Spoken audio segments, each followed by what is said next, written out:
Sveiki visi mano brangus klientai ir žiūrovai. Tęsiam rubriką, koks automobilio ilgaamžiškumas ir kiek kainuoja jį remontuoti.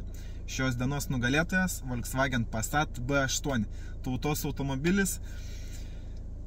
Variklis šrote kainuoja tarp 1,5 ir 2,5 tūkstančių eurų. Dizelinis. Benzininis kainuoja apie 1000–1800 eurų.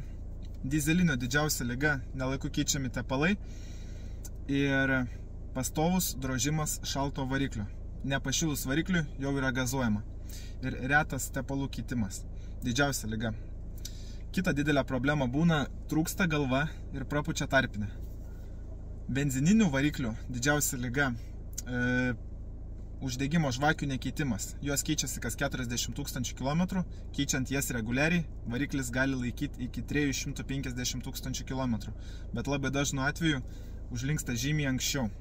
Dizeliniai varikliai laiko iki 500 000 gerom sąlygom, bet labai dažnu atveju ir užlinksta anksčiau, ženkliai anksčiau. Automatinės pavarų dėžės šrote kainuoja tarp 700 ir 1200 eurų. Didžiausia jų liga - nelaiku keičiami tepalai, nes kai kuriems modeliams keičiasi kas 60 000, kas 80 000 ir kas 120 000. Keista, kad tai padarė gamintojas, jog į tą patį modelį eina daug variacijų pavarų dėžių ir skirtingais intervalais keičiami tepalai. Ir yra dalis pavarų dėžių, būtent B8, kurios yra sausos, nekeičiami tepalai. Keista. Smagratis kainuoja apie 600 eurų restauruotas, naujas ten irgi plius minus tiek pat.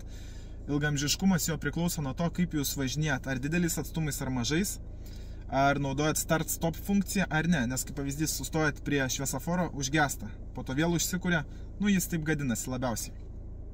Kada dažnai naudojat, tada labiau genda. Pagrindinis diržas keičiasi kas 200 000 km, gamintojas tikrai labai gerai padarė, nes didelis laiko intervalas. Pakeitimo kaina 500 eurų, paprastam servize autorizuotam 800 eurų. Dar didelė problema dizelinių variklių kuro sistema. Jos ilgaamžiškumas nuo 150 000 iki 400 000 km. Toks didelis intervalas priklauso nuo to, kaip jūs keičiat kuro filtrą, ar jūs dedat patikimą ar ne, kokį jūs kurą pilat, nuo to labai priklauso. Kuro sistema šrote kainuoja apie 700–1200 eurų, restauruot kainuotų apie 2000 eurų. Tai vat, tiek žinių, tokios didžiausios ligos Volkswagen Passat B8, tiek jį kainuoja remontuoti. Jeigu jūs norite sužinoti, kiek kainuoja remontuoti ir kiek laiko jūsų automobilis, rašykite komentarus, nugalėtoją išrinksim ir padarysiu apie jį video. Iki.